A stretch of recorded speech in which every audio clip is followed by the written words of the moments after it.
Learning y Deep Learning. Entonces, por ahí La me gente fui. está que investiga full con Python. Es una Creo que ya locura de está, creo que información que hay. ya regresó el profe, creo. Recuerda que es software libre. Ingeniero, A ya ver, está ya, bien. muchachos. Ya, ahora sí, ya. No sé qué le pasó al internet, oiga, de verdad que... no sé si todo el mundo está viendo Netflix acá por donde estoy yo, porque usted sabe que estos no son uno a uno, sino son compartidos. Pero bueno, ya estamos. Perfecto. A ver, ¿hasta dónde me escucharon?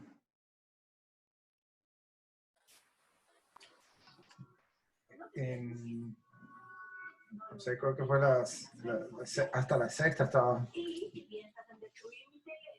Bueno, no hay problema, volvemos a repetir lo que estaba diciendo. Decía que los estudios descriptivos buscan detallar lo más que se pueda, o sea, definir cuáles son todas las características, describirlo exhaustivamente, un sistema, un fenómeno, depende de lo que se desea trabajar. Entonces, en los tipos de estudios descriptivos, lo que me permite a mí, como persona que podría estar empezando a tener una revisión bibliográfica de la información con la cual deseo tomar como punto de partida para desarrollar la investigación, me debería basar, entre otras cosas, primeramente en los estudios exploratorios, porque me permite a mí descubrir qué es lo que están haciendo, y los estudios descriptivos, porque me permite a mí conocer a mayor profundidad eso que yo deseo investigar. Recuerden que las personas que escriben estas publicaciones son expertos en el tema. Entonces, cuando me indican a mí, a ver, tengo que resolver este problema, yo primero lo analizo, lo pienso y leo información. Hay algunas cosas que naturalmente uno las puede escribir y no es necesario que cuente con información adicional. Sin embargo, si hablamos de una investigación que se supone que tiene que ser llevada lo más exhaustivo posible, recuerden que aquí vamos a generar conocimiento. Al momento de hacer ello, entonces yo necesito conocer todas las características, necesito conocer de manera total la descripción de lo que yo deseo investigar. Entonces, los estudios descriptivos justamente allí me ayudan porque me permite a mí conocer las propiedades, características, perfiles del objeto de estudio para que yo pueda utilizarlo en mi investigación. Especialmente si no estoy muy familiarizado con el tema. Entonces hacen mediciones de parámetros que los define, se hacen evaluaciones, se recolectan datos para justamente mostrar de qué se trata, con números, pero sin necesidad, no es necesario de saber, por ejemplo, cómo eso se relaciona con otras cosas, sino que es la descripción propia. Puede haber parámetros por allí de que, por ejemplo, el ser humano, no, si aumenta la temperatura es porque posiblemente haya un proceso infeccioso. Esa es la forma en cómo se comportaría el sistema inmunológico del ser humano, ¿verdad? Básicamente se aumenta la temperatura para quemar todos esos bacterias o virus que está ahí adentro, ¿cierto? Aumentar la temperatura para matarlos. Es así como responde el cuerpo cuando se tiene una infección. Para quien no conoce eso, es algo revelador. Y en un estudio descriptivo podemos encontrar ese tipo de cosas. Ojo, los estudios no se titulan, no tienen el nombre en base a al tipo de investigación en el cual se concentran, para nada. Los surveys o los reviews suelen tener los nombres así para que de entrada se diga, sabes que alguien está haciendo una recopilación de información, está haciendo también una descripción allí, pero es porque quizás por el hecho de que como las investigaciones cuando existen, se busca que haya algo nuevo, ¿no? Se busca que haya algo que no haya sido tratado anteriormente. Entonces, al poner ese nombre al título, pues claro, se entiende claramente de que no necesariamente vayan a decir algo que no exista. Siempre se busca eso, por supuesto, pero no necesariamente. Entonces ahí para quien está leyendo y quiere buscar una información que sea algo ya de descubrimientos en particular, pues claro, esa información ya sabe que no le va a aportar ese tema. Vamos igual a ver unos ejemplos dentro de un rato para que se vea cómo son estas estructuras de las publicaciones, ¿no? Entonces recuerden que en los estudios descriptivos lo que yo necesito es conocer a nivel específico cuáles son las características del sistema, fenómeno o estudio con el cual se desea trabajar. Ahora, como decía, únicamente pretenden medir o recoger información, ¿no es cierto? Entonces, en este tipo de estudios descriptivos, me ayudan a mí a descubrir las variables que me van a servir a mí en el estudio. Entonces, aquí tenemos dos cosas. Primero, en los estudios exploratorios me permite conocer qué es lo que hubo alrededor de toda una investigación, o sea, un punto de vista global, de qué es lo que se ha hecho respecto a un tema. Pero cuando hablamos de un estudio descriptivo, me está dando más información detallada y en particular con respecto a las variables. Entonces, si quizás yo no tengo muy clara la película y yo inicialmente planteo una pregunta de investigación, empiezo a leer información, seguramente con los tipos de estudios descriptivos, si yo definí mal las variables que establece mi pregunta de investigación, entonces con un estudio descriptivo me va a ayudar a poderlas redefinir para poder ver si realmente las hice bien, o a lo mejor a mí invitarme a pensar que hay otras variables que pueden estar en juego que no me había yo dado cuenta respecto a lo que yo conocía con ese tema. ¿No es cierto? Entonces, el objetivo en particular no es indicar cómo se relacionan las variables medidas. En algunas ocasiones sí, pero solamente para fines demostrativos, para poder decir, bueno, esta es la forma en cómo se interactúan. Pero normalmente en los estudios correlacionales es en donde se analiza la variación de las variables. ¿No es cierto? Quizás se pueda ejemplificar un poco, pero nada más que solo eso. Entonces, nuevamente, es algo que describe, no se pretende analizar las causas, sino registrar observaciones, comentarlas y contextualizarlas para invitar a que el propio investigador tome esa información y lo lleve a su campo de trabajo y sepa, bueno, resulta que esto es lo que existe con respecto a las características del sistema que yo deseo analizar. Hubieron cosas que ya sabía, hubieron cosas que yo no sabía, pero ya las estoy descubriendo. Entonces, como yo digo, mira, en este estudio que yo estaba haciendo no había considerado, por ejemplo, la variación de humedad, o la posible variación que me pueda causar en un parámetro debido a la humedad. Entonces, me invita a pensar más cosas. Entonces, nutre información. Esto es algo importante. Nutre información. Y dado de que la información es algo de que se busca siempre tomar como punto de partida algo que ya ha sido anteriormente hecho, es muy saludable tener un estudio descriptivo al momento de realizar el marco teórico de una investigación. Entonces, hacemos un pequeño resumen. Los estudios exploratorios nos sirven fundamentalmente para descubrir, para prefigurar, para poder comprender todo lo que relaciona un tema específico. Aun cuando yo crea que conozca el tema, claramente, pues, nosotros podríamos igual recurrir a estudios exploratorios para reafirmarlo o para poderlo, para poder descubrir cosas nuevas. Ahora, en un estudio descriptivo, lo que tiene como utilidad es justamente ayudarme a mí a conocer con precisión cuáles son las características que yo necesito conocer de un fenómeno. Características que quizás yo ya las había conocido un poco porque de eso me di cuenta al momento de observar el problema, pero quizás hay otras cosas, otros factores que no lo he considerado, que quizás desde primera instancia parezcan que no tengan relación con el problema, pero sin embargo yo ya tengo sobre la mesa eso. Entonces, al tenerlo así, me permite a mí que si en algún momento no logro explicar algo, no puedo explicar algo con respecto a mi investigación, tendré que entonces recurrir a esos otros parámetros que inicialmente parecían no influir en la investigación, y entonces poderlos utilizar como otra medición, como otra variable que podría aportar con mi investigación. Pues estos estudios son, como decía, de nivel de investigación correspondería a un nivel bajo o medio desde el punto de vista de descubrir cosas, porque relatan cosas que ya existen, pero igual es una información que nos permite a nosotros ayudar. Son como los primeros capítulos de un libro, si se lo quiere ver así. Luego de ello vamos a un tipo de investigación que toma el nombre de tipo de investigación correlacional, en donde claramente, como su nombre lo indica, busca relación, busca de qué manera se relacionan dos o más variables de un contexto en particular. ¿Ok? Entonces, de esta manera a nosotros cuando se nos presentan los estudios correlacionales, yo ya sé, en este punto yo ya sé qué son las cosas que han estado realizando con respecto a un área de conocimiento, con el tipo de investigación exploratoria. Yo ya sé cuáles son las características de un sistema en particular o de un fenómeno en particular con el tipo de estudio descriptivo.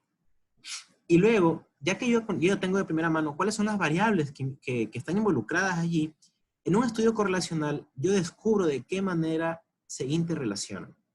Entonces, en un estudio correlacional seguro será un estudio un poco más específico de lo que yo ya deseo investigar. ¿No, verdad? Y es algo que yo ya deseo investigar, así ya es como decir, hilar un poco más fino. Entonces, en estos tipos de estudios, se trabaja ya con análisis estadísticos para poder encontrar las tendencias que puedan tener entre dos o más variables, ¿no? Se puede tener análisis bivariable, análisis multivariable, herramientas estadísticas, regresiones lineares, regresiones no lineares, pruebas de verdad, pruebas gaussianas para determinar el valor de verdad de una hipótesis. Hay muchas herramientas estadísticas que, bueno, no es parte del curso llegar a ello.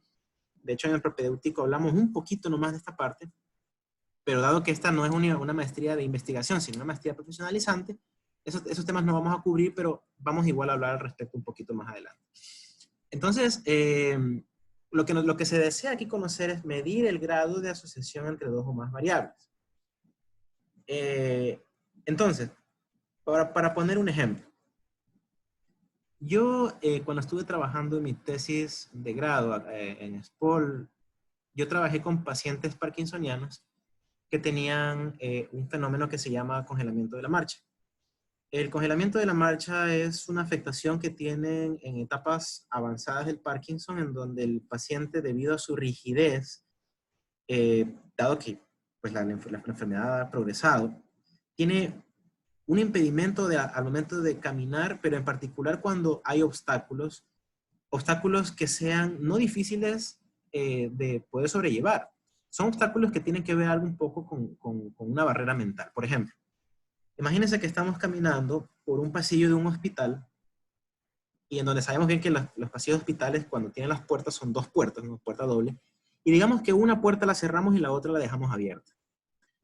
Si el paciente ha venido caminando ya por una puerta por entrada, que las dos puertas ya estaban abiertas, al momento de ahora caminar por esa, que ahora es una puerta abierta y otra cerrada, presenta este bloqueo. Entonces, nosotros, al momento de proponer el trabajo de graduación, ¿no es cierto? No sabemos muy bien cómo fue que lo hicimos. Y cabe mencionar que eso también lo hice con el doctor Loaiza, que ahí lo conozco.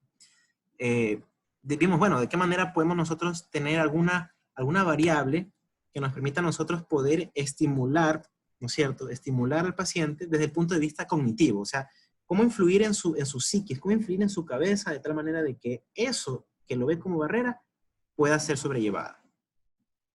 Lo que hicimos nosotros fue hacer estímulos mecánicos. Eran vibradores, unos vibradores como los de teléfono. Si usted abre el teléfono, hay un motor desbalanceado, motor DC desbalanceado, que en el eje tiene, en vez de ser un disco completo, tiene un disco partido por la mitad.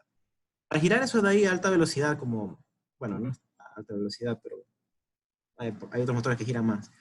Más o menos a 60 RPM, 100 RPM por ahí. Hasta 300 llegábamos, eso genera unas vibraciones. Así funciona el teléfono celular cuando uno lo llama. Son pequeñitos, son unos micromotores. Y eso los colocamos en la suela del zapato para poder hacer un cosquilleo.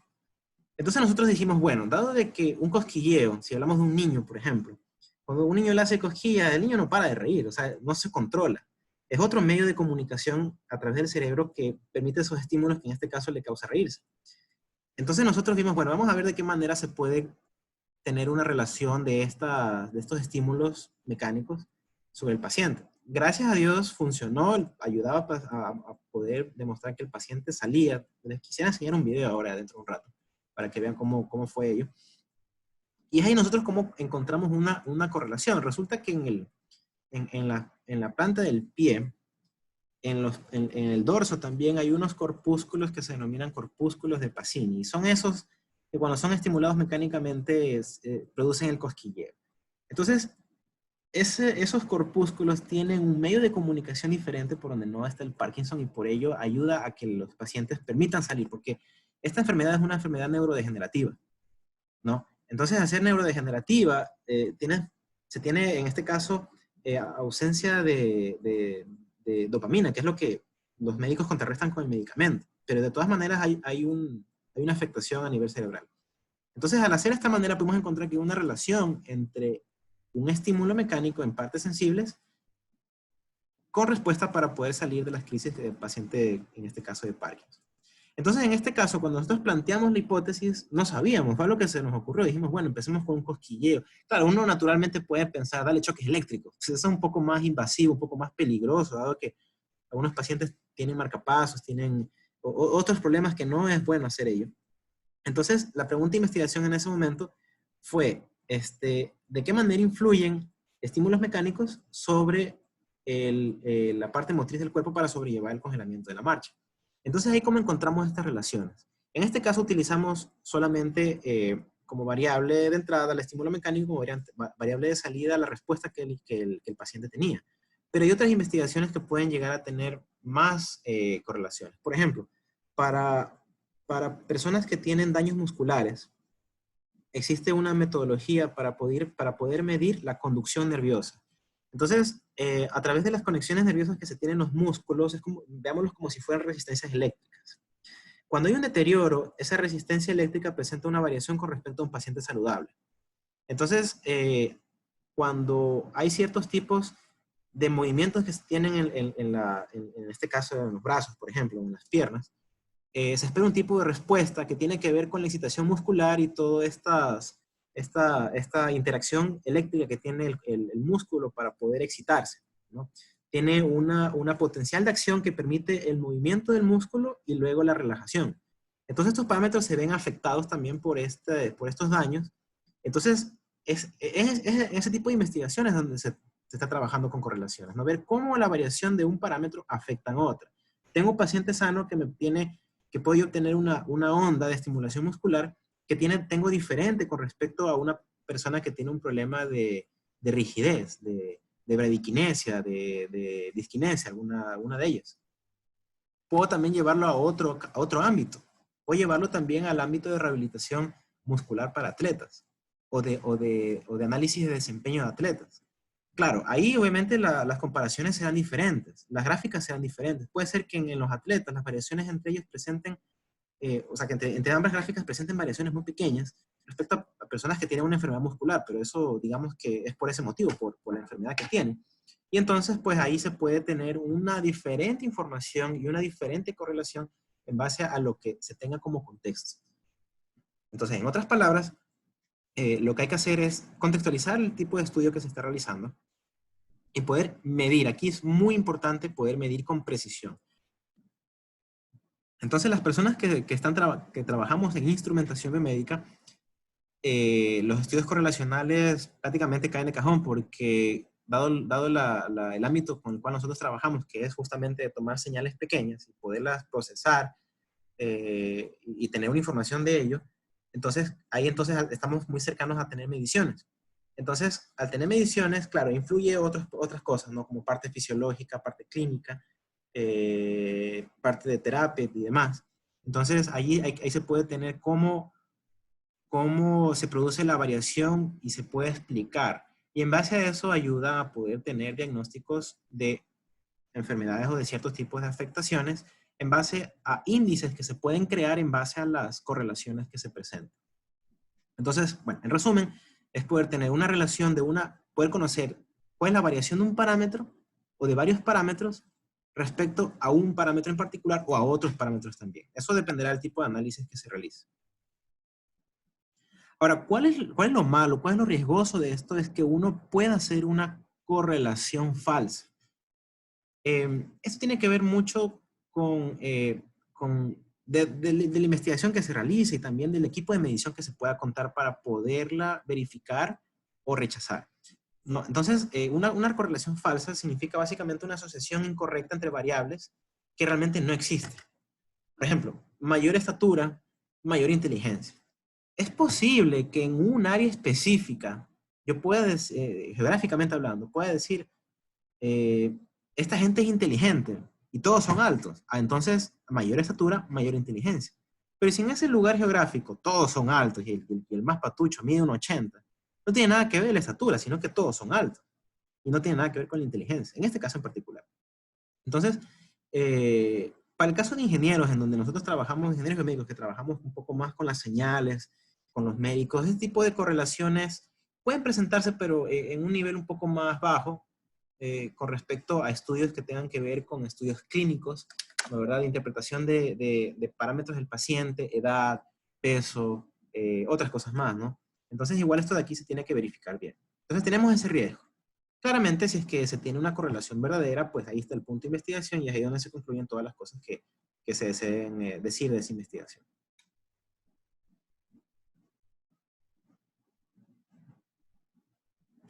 Entonces vamos al último tipo de investigación que tiene que ver con el tipo de investigación explicativo, que es el que tiene mayor dificultad, dado de que no solamente se tiene que medir, no solamente se tiene que correlacionar, ¿no? ¿Verdad? Hay un poco de correlación aquí también, hay un poco de tratamiento estadístico que permiten explicar las cosas como va sucediendo. Entonces, en un estudio explicativo, esto de aquí va más allá de los conceptos, más allá de los fenómenos, o del establecimiento de relaciones entre conceptos, sino se intenta, como su nombre dice, explicar, exponer cuál es el motivo por el cual se produce un fenómeno, que era lo que mencionaba inicialmente, ¿no? Aquí es donde se queda el conocimiento. Cuando uno explica algo que no ha sido explicado anteriormente, está creando conocimiento. Y esto, sin duda, sirve como punto de partida para otras investigaciones que puedan venir a futuro. Entonces, este tipo de investigaciones están dirigidos a justamente eso, responder las causas de los fenómenos que se dan, ¿no? Entonces, dado que nosotros estamos trabajando en un área en particular, hablamos siempre de números, parámetros físicos, pero también recuerden que hay investigaciones desde el punto de vista social. Yo tuve la oportunidad de conocer a una amiga. La conocí a esta amiga y ella estaba haciendo un doctorado en lenguas. Recuerden que un doctorado es alguien que crea conocimiento. Entonces uno se pone a pensar, pero si las lenguas ya están dadas, la gramática ya está dada, ¿cómo se crea conocimiento en base a eso? Aquí les cuento la anécdota. Esta persona estaba investigando cómo fue el desarrollo y la evolución del idioma español en Latinoamérica, conociendo de que geográficamente era distinto con respecto a España. O sea, los españoles vinieron acá a América, se asentaron en ciertas regiones y el español se fue evolucionando de diferente manera que en España, aun cuando el idioma vino del mismo sitio. Por ejemplo, no sé si se han ustedes preguntado por qué la gente de la costa de Ecuador, de la costa de Colombia, de la costa de Venezuela, nos comemos la S. Es algo que se da. Los colombianos, los que son de la costa, los costeños, hablan así como nosotros. No es costeño, es costeño. O sea, tienen esa pronunciación.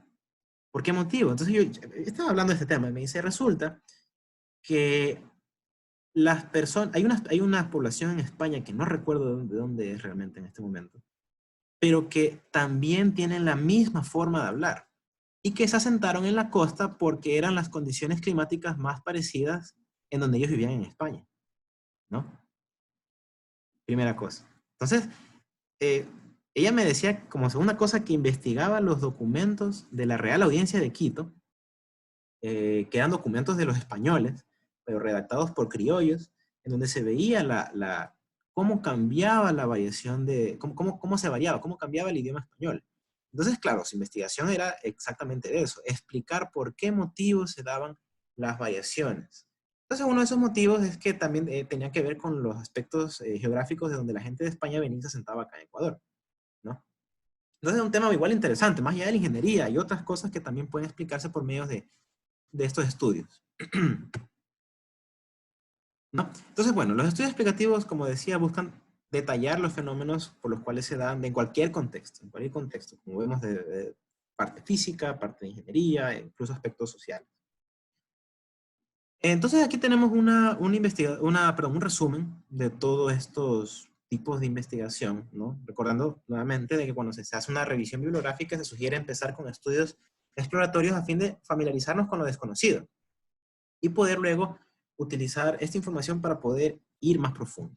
Luego los estudios descriptivos pues sirven para poder conocer de qué manera se comporta un sistema, cuáles son sus características, para luego poderlo analizar en los estudios correlacionales, que buscan justamente cómo estas características se relacionan entre sí. E incluso un estudio correlacional me puede a mí ayudar a conocer si es que dos características no se relacionan en lo absoluto. Y finalmente terminamos con los estudios explicativos que buscan encontrar las razones por las cuales se dan esos ciertos fenómenos. Entonces, claramente un estudio puede empezar como algo exploratorio. Sí, veámoslo como un proyecto grande, un proyecto ambicioso. Están varios investigadores inmiscuidos allí. Queremos descubrir algo de un tema, ¿no? Podemos hablar acerca de un nuevo fármaco. Entonces empezamos con un estudio exploratorio, vemos qué es lo que hay, qué es lo que han hecho con respecto a este tema. Luego podemos ir hablando de parte descriptiva, poder conocer de qué manera este fármaco actúa sobre el cuerpo, o cuáles son las características del cuerpo que reaccionan con ese fármaco. Luego, en el estudio correlacional podemos ver cómo los síntomas de la enfermedad se ven disminuidos o no en base a ese fármaco que actúa sobre un sistema en particular en el cuerpo. Y luego lo explicamos, por qué motivo se da, ¿no es cierto? En este caso ya sería un poco más en particular porque el fármaco pues tiene ciertas componentes químicas que actúan sobre ciertos sistemas del sistema nervioso. Entonces es ahí donde se tiene la reacción y pues obviamente el mejoramiento del paciente. Entonces, en definitiva, todo esto de aquí depende de hacia dónde se quiera abarcar con la investigación. Entonces, si vemos así este proyecto, al final termina habiendo mucha publicación en todos estos tipos de estudios, ¿no? De los 4 que hemos hablado, que son los más importantes y que son los que abarcan principalmente los tipos de investigación que existen. Bien, entonces ahora hablemos acerca de las estrategias de publicación. Recordemos que lo que se necesita, lo que se desea aquí en las publicaciones, en las investigaciones es publicarlas, es difundirlas, es poder comunicar a toda la comunidad científica qué es lo que se ha encontrado, qué es lo que se ha descubierto.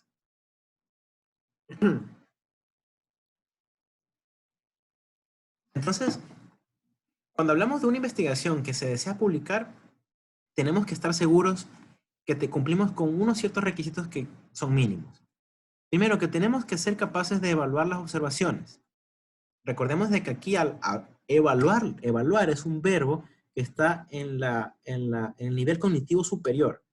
No solamente significa analizar, comprender los fenómenos, sino ver qué significan esos valores que yo obtengo para poder sacar mis conclusiones. Segundo, los estudios tienen que ser repetitivos. Tengo que yo poderlos describir completamente para yo poder repetir el experimento en cualquier parte del mundo para poderlo considerar como un aporte a la ciencia. Aun cuando el experimento esté muy limitado para ciertas condiciones, digamos que hablando de este fármaco, decimos que solamente funciona cuando, yo qué sé, el paciente está con cierta proporción de oxígeno a través de un respirador y tiene que estar a cierta temperatura el fármaco, etcétera, etcétera, etcétera. Solo ahí funciona. Entonces yo lo tengo que describir a ese detalle para que alguien más en cualquier otra parte del mundo que se enfrente con ese fármaco lo pueda repetir y tenga que obtener los mismos resultados. Que va de la mano con lo otro. Poder evaluar los resultados obtenidos. Entonces arriba se evalúan las observaciones, que es lo que se ve. Se tiene que ser capaz de repetir los experimentos y tenemos que ser capaces también de que esos resultados obtenidos de esos experimentos digan exactamente lo mismo de la persona que los hizo inicialmente. Entonces, lo que se busca es eso. Las publicaciones es difundir esta información en donde se pueda indicar sin restricciones, o sea, sin ocultar información, qué es lo que se realizó en contribución de la ciencia. Recordemos que en las publicaciones, como mencionaba, ustedes pueden publicar hay 2 tipos de publicaciones fundamentales. Deja esto aquí, siguen adelante.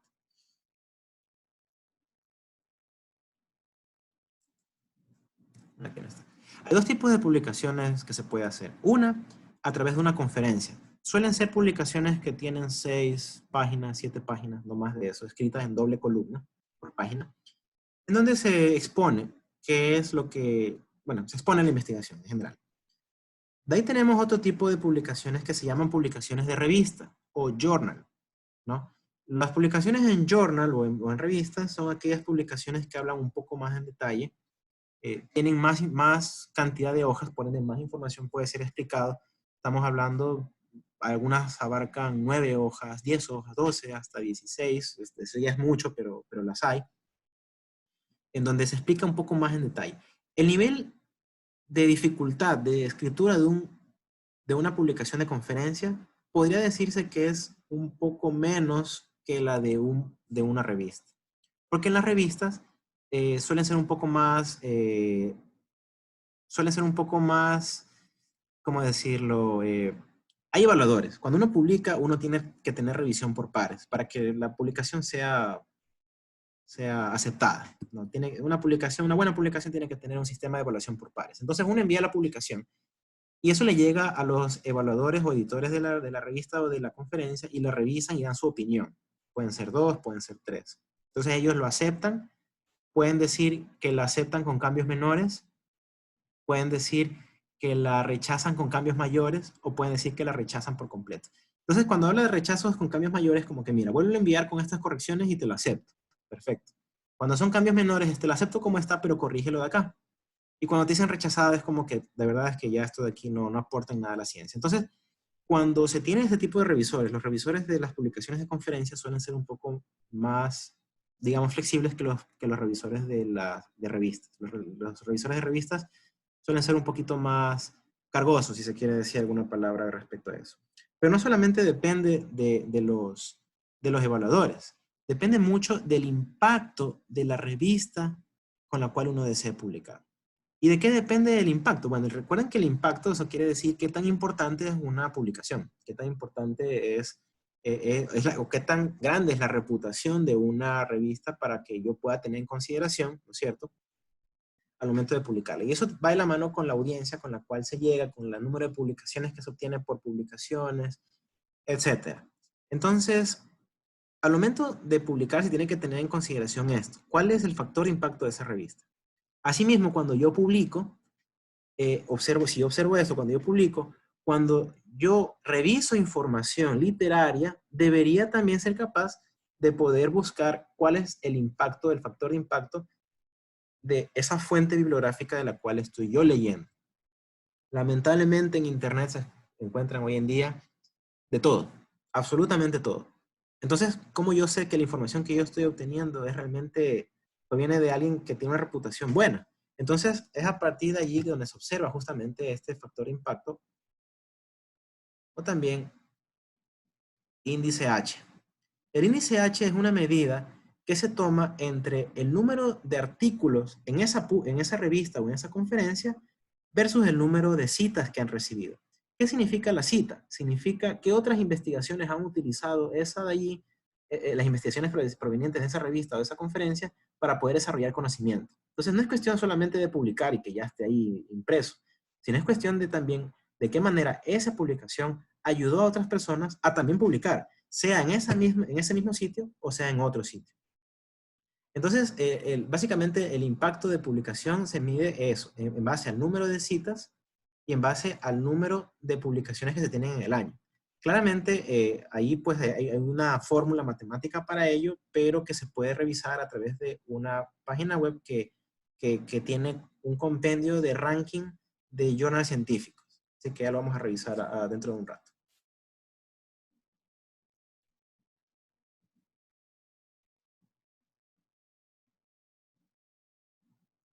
Entonces aquí está, el factor impacto de la revista sirve como pronóstico de las citas esperadas. Entonces aquí va de la mano con esto que hablaba de la reputación. Una revista con una buena reputación tiene una alta probabilidad de que gente que esté contribuyendo con la comunidad científica recurra a ellas para poder enterarse, saber de qué es lo que han estado haciendo. ¿Qué información yo puedo sacar de esta revista para yo poder tomarla como punto de partida? Entonces, es importante siempre buscar para un investigador revistas o conferencias que tengan un alto factor de impacto. Entonces, cuando tiene un alto factor de impacto, la visibilidad del artículo se incrementa, dado la reputación de la revista o de la conferencia donde se ha publicado. Es allí donde entra en juego esto que mencionaba del IEEE. El IEEE es un instituto reconocido mundialmente. Ha tenido varios nombres a lo largo del tiempo, pero fue concebido como un instituto que agrupe o que agremie ingenieros eléctricos y electrónicos y áreas afines para poder llevar el conocimiento a todas las personas. No, de hecho, el lema de IEEE es justamente eso, ¿no? De que puedan aportar a la ciencia, mejorando la tecnología con ese tipo de estrategias, ¿no? Entonces, para poder acceder a estas revistas, en ocasiones son gratuitas, son publicaciones que son abiertas, hay otras que son pagadas, y es ahí donde nosotros vamos a recurrir a las bases de datos que tiene SPOL, a las suscripciones que tiene SPOL, para poder acceder a esas publicaciones sin necesidad de pagar.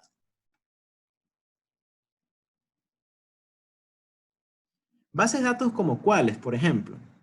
Hay una base de datos que se llama Web of Science y otra que se llama Scopus.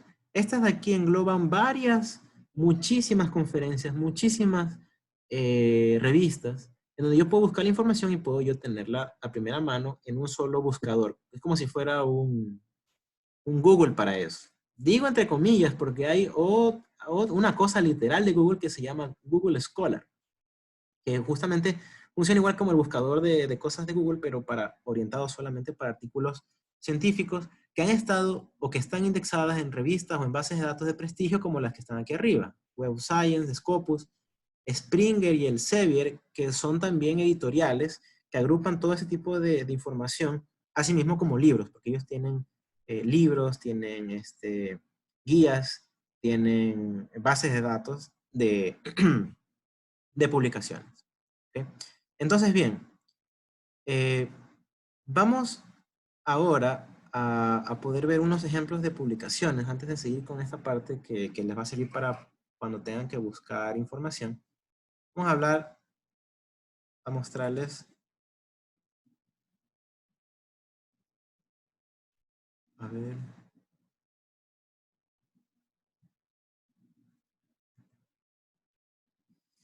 ¿Dónde estamos? Ya.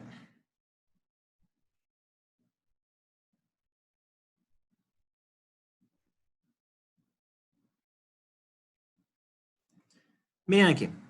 Esta es una publicación hecha en IEEE Transactions, que es un compendio de publicaciones que tienen un ámbito en particular. Aquí hablan de análisis de patrón e inteligencia de máquina, ¿no? Entonces aquí miren qué dice. Survey, que es lo que decía. Survey es como un review, un compendio de cosas que lo analiza con respecto a un tema en particular que habla de sistemas de asistencia avanzada de conductores para detección de peatones. Esto es peatones, pedestrians. Entonces aquí, vamos a ver, esta es el primer artículo que presentamos. Siempre inicia con un abstract. El abstract es un resumen. Si ustedes leen el abstract, van a comprender de qué se trata esta publicación. Entonces aquí habla, ¿no?, de lo que sistemas de asistencia de conductor avanzada y particularmente sistemas de protección de peatones se han convertido en un área de investigación activa, apuntando para poder mejorar la seguridad del tráfico. Entonces el mayor reto de estos sistemas es el desarrollo de sistemas de detección a bordo, o sea, hablando de los carros, para detectar peatones. Dada la variación de la apariencia de los peatones, es decir, diferentes tipos de ropa, diferentes tamaños, rata de aspecto, ¿no es cierto? O sea, tiene que ver con tamaño esto de aquí, forma dinámica de la forma, es muy difícil poder tener una robustez en este tipo de sistemas. Entonces aquí habla. Dos problemas surgen de esta área de investigación, los cuales son la falta de public benchmarks, que significa como de pruebas en el público, y la dificultad de reproducir muchas de los métodos propuestos. Miren cómo dicen, métodos propuestos. O sea, son métodos que existen, que son avalados seguramente por matemáticas, pero reproducirlos no es muy fácil. Es decir, que funcionan solamente en ambientes muy controlados. Funcionan, pero en ambientes controlados. Lo que hace difícil comparar cada uno de los acercamientos refiriéndose a la forma de resolver el problema. Como resultado, haciendo una revisión de literatura, enumerando las diferentes propuestas, una después de otra, no siempre es la mejor manera para proveer una comparación, una forma comparativa desde un punto de vista dado. Entonces, aquí ya más o menos me está diciendo de qué se trata, ya me está diciendo qué es lo que va a hacer, qué es lo que no va a hacer. Entonces, aquí ellos dicen que en esta publicación presentan una estrategia más conveniente de poder analizar los diferentes acercamientos para resolver el problema. Entonces dice de que normalmente las propuestas que existen de revisión de información no lo han hecho de una manera que permitan ayudar a comprender bien este problema, en resumen. Entonces, nosotros dividimos el problema de detección de peatones desde imágenes que son procesadas desde diferentes pasos con responsabilidades añadidas a cada una de ellas. Ya eso es un poco más en particular. Entonces, aquí aquí los diferentes métodos propuestos son analizados y clasificados con respecto a cada etapa de procesamiento. favoreciendo un punto de vista comparativo. Finalmente, la discusión de estos tópicos es presentado poniendo énfasis especial en futuras necesidades y retos. Entonces miren cómo un survey, un estudio de survey, y aquí está el nombre y se los indica, me permite a mí comprender qué es lo que se ha estado haciendo con respecto a cierto sistema en particular. Entonces, bueno, si analizamos la estructura de esta publicación o de las publicaciones en general, tiene una introducción en donde aquí se hace un análisis del marco teórico, qué es lo que ha habido. Miren, aquí aparecen estos numeritos. Se habla primero siempre del contexto. Aquí habla, por ejemplo, dada el incremento de la popularidad de los automóviles alrededor de los últimos siglos, los accidentes en calle se han convertido en una de las más importantes fatalidades. O sea, está hablando de algo que ya sí, ya conocemos, pero como que es el punto de partida o es la base para lo que se va a sentar luego. Entonces en la introducción se habla todo de ello, ¿no es cierto? Y aquí es donde viene ya la revisión de literatura exactamente como es. Y por cierto, en la parte de la introducción explica cómo está dividida las secciones. Eso es importante.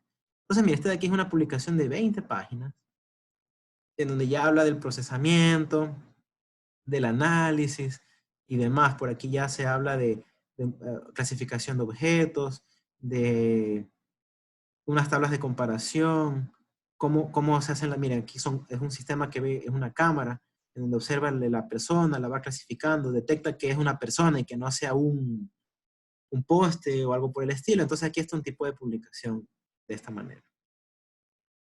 Ya. Ahora les muestro una publicación que habla de un monitoreo en tiempo real de nivel de hidratación utilizando espectroscopía de bioimpedancia de multifrecuencia. Entonces aquí habla, ¿no? Tienen el abstract igual, pero esto es un corte publicitario por ahí. Entonces aquí se hace el resumen, ¿no es cierto?, de qué es lo que se trata. Esto de aquí dice que presenta un sistema diseñado para monitorear en tiempo real un índice de hidratación en pacientes que sufren enfermedades renales, que son forzadas a llevar sesiones de diálisis de forma regular.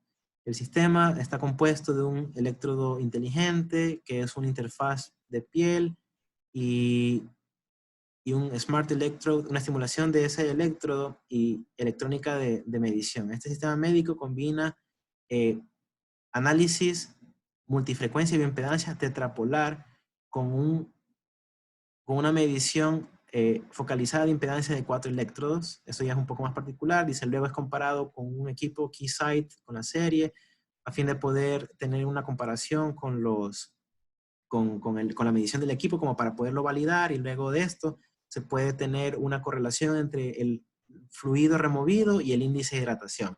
Entonces aquí se habla, ¿no es cierto?, de un modelo de cuál es, digamos que aquí lo que se hacía era se inyectaba corriente alterna, 80 microamperios pico, a multifrecuencia, una señal sinusoidal, ¿no es cierto? Entonces, lo que se quería leer era el nivel de la variación de la impedancia que se tenía antes de la diálisis y después de la diálisis, porque resulta que en pacientes que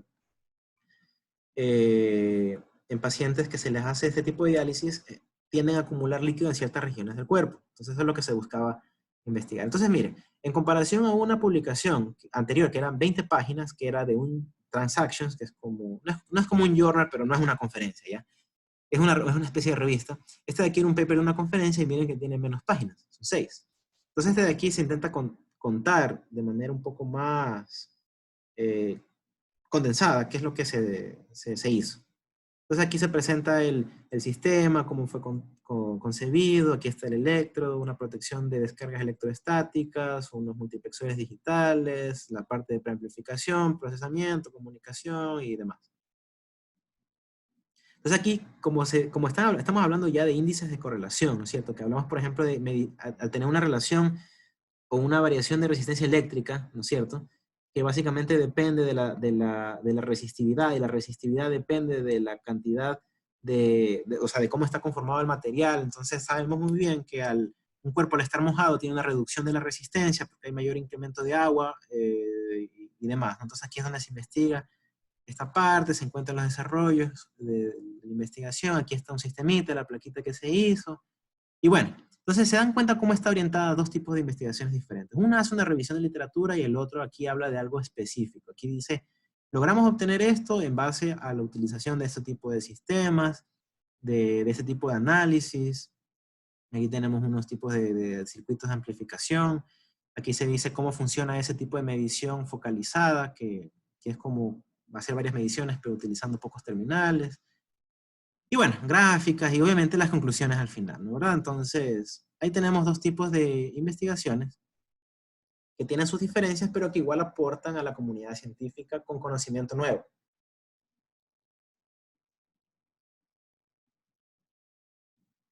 Entonces, bien, ¿dónde se buscan estas cosas? ¿Dónde se buscan estas publicaciones? Vamos a ver.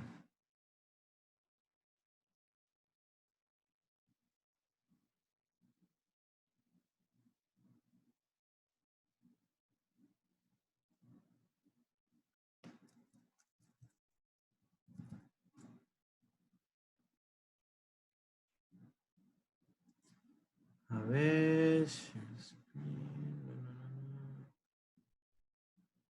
Ya. Una de las bases de datos más importantes que hay es el IEEE Explorer, que es del IEEE. Entonces, ustedes aquí buscan en Google, encuentran, le hacen clic, y llegamos a esto, ¿no? Y aquí ustedes buscan, no sé, dígame un tema para poder buscar, cualquier tema. Algo de inteligencia artificial, ¿no? A ver. Inteligencia artificial. Como vieron ustedes, escribí en inglés. Entonces, aquí vamos a encontrar un montón de cosas de que tengan que ver con inteligencia artificial. Entonces, ¿cuál es el asunto? Es que aquí hay un candadito. ¿Qué significa el candadito? Cuando ustedes dan clic a la publicación y la quieren ver y la quieren descargar, les va a decir, ah, tiene que estar usted suscrito a la base de datos de IEEE. Entonces, chuta. ¿Cuánto cuesta? Ya, si usted es miembro IEEE, le cuesta $15 el paper. Si no es miembro IEEE, le cuesta 33. Y yo decir, ¿cómo? Pero si yo en la maestría lo estoy pagando 9 lucas, ¿qué me va a cobrar a mí $33? Bueno, no se preocupe, vamos acá. Y eso es algo que quisiera que por favor lo hagan ahora. Bueno, ahora en la noche o mañana más temprano, lo podemos hacer mañana cuando empezamos la clase, que es hacer lo siguiente. Déjenme compartir la pantalla bien aquí. Ya, ahí estamos viendo toda la pantalla. Entonces, va a ingresar a este enlace que corresponde a ser una página del SPOL para poder hacer la instalación de el VPN, ¿no? Que es una red personal virtual. Es como que si ustedes estarían en una computadora del SPOL. ¿Ya? Entonces ustedes El, ingresan. Sí. el enlace no nos puede compartir ahorita por el chat. Sí, yo se los voy a compartir. O A sea, ver, por el sí, chat de para una hacerlo vez, en de una común, vez, ¿no? de una vez. Sí, vamos a hacer una vez. A ver, chat. ¿El chat de WhatsApp o por aquí? No, por aquí nomás. Por aquí. Ya, listo, ahí está.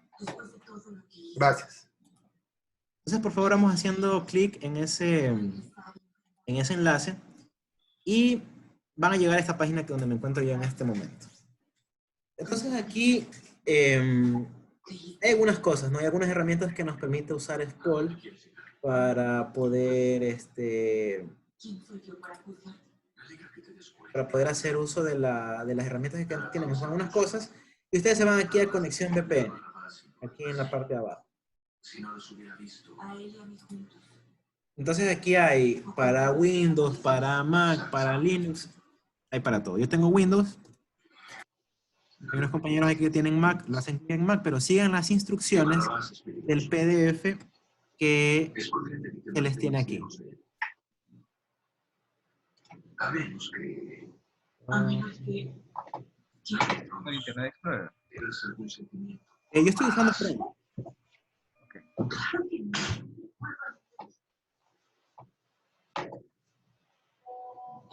Hay un micrófono que está abierto ahorita. ¿Podría, por favor, si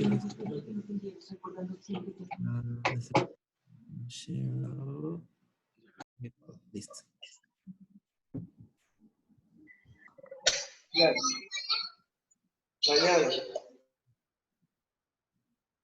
Listo. Ya, entonces, igual si tienen alguna pregunta la pueden hacer ahí, abren el micrófono y lo podemos escuchar. Entonces aquí les indica que ustedes... A ver, mire, dice, abrir una ventana de Internet Explorer. Esto es lo que me preguntaban. Ya, yo lo descargué utilizando el Firefox. No estoy usando Chrome, me equivoqué, Firefox. Y ustedes se van a tener que descargar este software que se llama Cisco AnyConnect. Sigan las opciones, que aquí realmente es súper explicado, ¿no es cierto? Aquí les dan unas opciones primero para poderlo habilitar, que el rato de que ustedes tienen que trabajar, se le va a activar una descarga. Por eso si ustedes manejan bien completamente el explorador que usan siempre, no es necesario hacer esta parte, pero lo importante es que ya vienen acá la parte de configuración de VPN. Entonces, hacen clic en el enlace, que es aquí, ingresan ustedes usuario SPOL, ponen su contraseña, su usuario, y aquí lo que le va a permitir a ustedes es descargar el software que se llama Cisco AnyConnect. Cisco como la marca de enrutadores. Ya lo tengo instalado, ¿no? Esa parte de instalación ya lo realizan ustedes. Y presten atención un momento. Entonces ustedes aquí, este de aquí es el software, Cisco AnyConnect. Le hacen clic aquí y esto ya está configurado. Eso, y cuando ustedes terminen ya lo van a tener configurado así, como vpn.spol.do.c. Ustedes le hacen clic en conectar. Entonces aquí tienen que ingresar su usuario SPOL y su contraseña SPOL. Yo voy a ingresar ahorita y lo que va a suceder es que como se va a cambiar de red, quizás me salga ¿cómo es? De Zoom. Pero ustedes no lo hagan todavía, presten atención a ver qué pasa. Sí, esperen un momentito.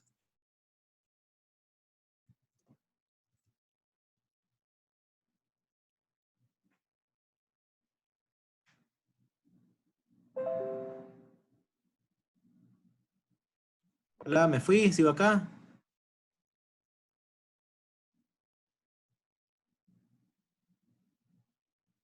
Hola, hola.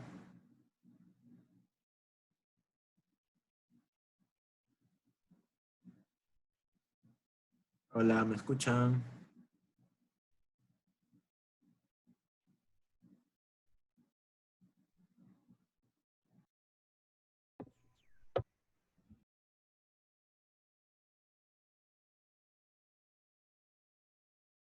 Hola. ¿Me escuchan ahí? Sí. Sí. Ya, bacán, regresé. Ya. Entonces miren cómo aquí en la parte donde está el relojito, aquí en la parte de la hora del sistema operativo, se me cambia No se ve una ventana, la ventana de la principal del Zoom. perdón. Perdón. Debe compartir pantalla, ingeniero. Sí, ahí está. Ya, ahí estamos, ya. En la hora, aquí en la esquina inferior derecha, el icono se me ha convertido y se me ha puesto como si fuera yo conectado directamente de un cable. Estoy en Wi-Fi ahorita, pero el sistema reconoce así porque es una conexión VPN. Entonces regreso a ITP Explorer a buscar lo mismo que estábamos buscando hace un rato, que era de inteligencia artificial. Y miren aquí una cosa, aquí ya cambió, esto no estaba. Access provided by Sport.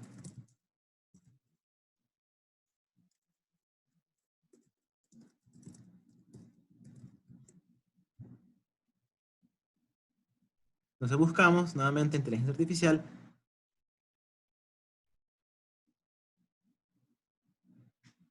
Y aquí me sale ya lo que yo estaba buscando sin el candadito. Entonces le hago clic. Cualquiera, no importa.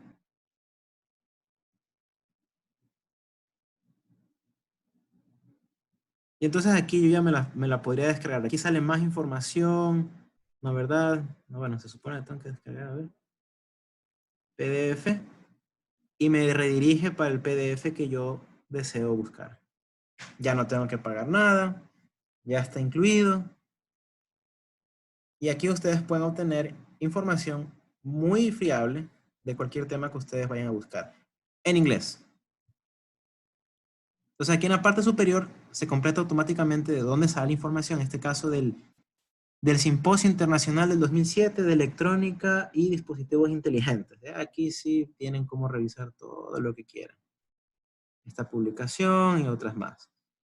De todas formas, hay la opción de que ustedes vayan a la página del Centro de Información Bibliotecario, que estos links están en el PowerPoint, en la última diapositiva de lo que estamos viendo ahora. Ya se los va a pasar cuando finalice la clase, apenas termine, les subo las clases de hoy. Y entonces ustedes aquí se van en la parte de base de datos, aquí en la pestaña, aquí base de datos, y van a suscripciones. Entonces aquí, aparte de indicarles el VPN y toda la cosa, les dice que las instrucciones, ¿no? Aquí pueden acceder a estas informaciones, a estas bibliotecas virtuales, en donde pueden encontrar mucha información. Entonces aquí está, mire, Scopus, que es una de las que hablamos. Está por acá Science Direct, que también es, especialmente para la parte de temas médicos, aquí hay bastantísima información, bastantísima información. Entonces aquí ustedes se pueden loguear. Miren que aquí en la parte superior derecha de la pantalla dice brought to you by Escuela Superior Politécnica del Litoral. Yo puedo acceder, aquí está este maldito virus que nos está fregando a todos y demás. Entonces, aquí tienen cómo buscar todo lo que necesitan, todo, con el VPN. Entonces, por favor, instalen el VPN, que el día de mañana vamos a arrancar la clase con un trabajo autónomo que va a tener que ver con justamente esta revisión bibliográfica. Vamos a investigar un poquito más. Vengan pensando una temática que va a servir para desarrollar todos esos trabajos autónomos de la materia, y por favor que sea diferente a lo que ustedes ya hayan pensado como tema de proyecto. Por favor, lo insisto mucho, porque de esta manera van a poder aprender más. Cuando tienen dos frentes de dos temáticas, les va a permitir a ustedes en realidad a poder aprender bien la materia, porque van a utilizar lo mismo en dos diferentes cosas. Y bueno, de ahí de mencionar, esto de aquí es una información aparte de la biblioteca virtual y todo esto. Hay ocasiones en las cuales, por ejemplo, busquemos acerca de algo de Parkinson. Aquí es congelamiento de la marcha. Miren esta de aquí. Busca una publicación de esta revista que se llama NCIB. Esta de aquí es la Biblioteca Nacional de los Estados Unidos de Medicina y del Instituto Nacional de Salud. Ya, aquí, si es que ustedes quieren ver el artículo completo, como ustedes lo ven, aquí en la parte derecha, aquí dice el CIBER, Full Text Article. El CIBER es una de las plataformas que también SPOL tiene suscripción, pero hay ocasiones en las cuales no tienes la suscripción completa. Vamos a verificar aquí si realmente la tiene. Sí la tiene. Aquí está la publicación. Hago clic aquí donde siempre el simbolito del PDF es lo que me ayuda a mí a ver si lo puedo obtener. Le hago clic. Request Document. Entonces aquí lo que tengo que poner es, mira, aquí miren lo que dice. Su institución, organización, no tiene suscripción actualmente para este contenido. Entonces, chuta, ¿qué hago ahí? A ver. Echa la ley, echa la trampa, dicen. Regresamos al artículo original. ¿De verdad? Tengo aquí el artículo donde yo recurrí. Aquí está el enlace. Lo voy a copiar y voy a ingresar a una plataforma. Esto de aquí es fuera de todo lo que dije. A una plataforma. Buscan en Google que se llama Sci-Hub. Miren cómo está escrito. Ya lo voy a escribir en el chat ahorita mismo.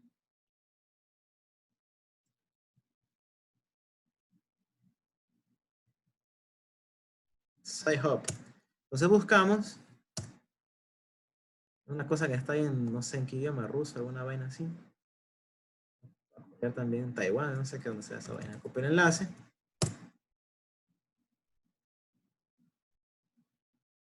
Miren lo que dice aquí, Sci-Hub, para remover todas las barreras en el nombre de la ciencia. Y pongo aquí, no, esto no es, copio aquí el enlace del artículo que yo no puedo tener el acceso. Open.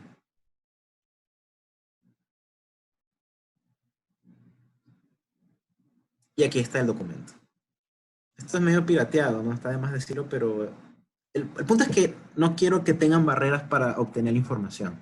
Ni para los trabajos de aquí, ni para la investigación. Entonces aquí la tienen. ¿Ok? Casi cualquier publicación se puede obtener a través de este medio. Entonces, por favor, para que el día de mañana contemos todos con la conexión por VPN, dado de que vamos a estar conectados a través de la plataforma Zoom. Entonces, más o menos para explicar cómo sería la dinámica. Mañana vamos a comenzar con un trabajo. ¿Ok? Vamos a empezar con herramientas Zoom haciendo la explicación del trabajo. Y luego, como se van a tener que conectar a través de del VPN, quizás algunos de ustedes presenten problemas de conectividad. Porque lo que está haciendo el VPN es, del Wi-Fi de su casa, se conecta a SPOL, que simula la conexión que recién se origina de allá. Y de allí hacia el Internet. Entonces hay un intermediario ahorita, que sería la SPOL. Entonces, algunos de ustedes pueden presentar problemas de comunicación. Si eso llegara a suceder, yo puedo dar soporte a cualquiera uno de ustedes por WhatsApp, notas de voz por ahí por WhatsApp, en el grupo que tenemos, no sé, como ustedes prefieran, en caso de que haya problemas con la conectividad. Veo que en mi caso no hay problemas porque igual me escuchan, no se ha cortado, no me han dicho que hay algún problema por allí. Si es así, entonces perfecto, mañana lo haríamos de esa manera.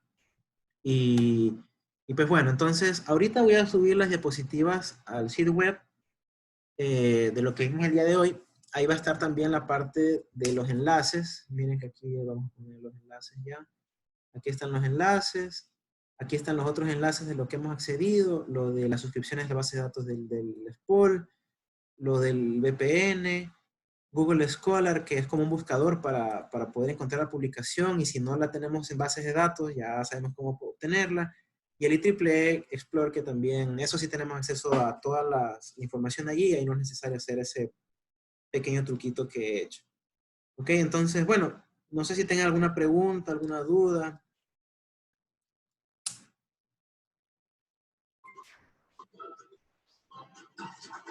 O sea, mañana ya tenemos que estar ya hecho todo esto de la VPN. Claro, si no igual, mañana quienes tengan problemas, o sea, podemos hacerlo también mañana. La idea no es tanto eso, pero puedo darle soporte mañana si alguien presentara algún problema con la instalación. La verdad es que yo ya lo he hecho en 2 máquinas diferentes y no he tenido problemas. Dígame. Igual esta base de datos que se tiene en el VPN, se va a poder acceder a ella incluso después de la maestría o ahí tiene una limitante. Mientras tenga su cuenta activa SPOL, puedo usarla. Yo creo que la cuenta de SPOL queda activa. Que yo sepa, la gente que se gradúa de SPOL no pierde la cuenta de SPOL. Sí, es cierto, porque yo podía entrar siempre a mi cuenta de SPOL, incluso después de que me gradué. Pasé varios años sin entrar a la universidad. Ajá. A lo mejor lo que toca hacer de vez en cuando es actualizar la contraseña y esas cosas, pero de ahí, mientras tenga acceso a su cuenta SPOL, lo puedo usar.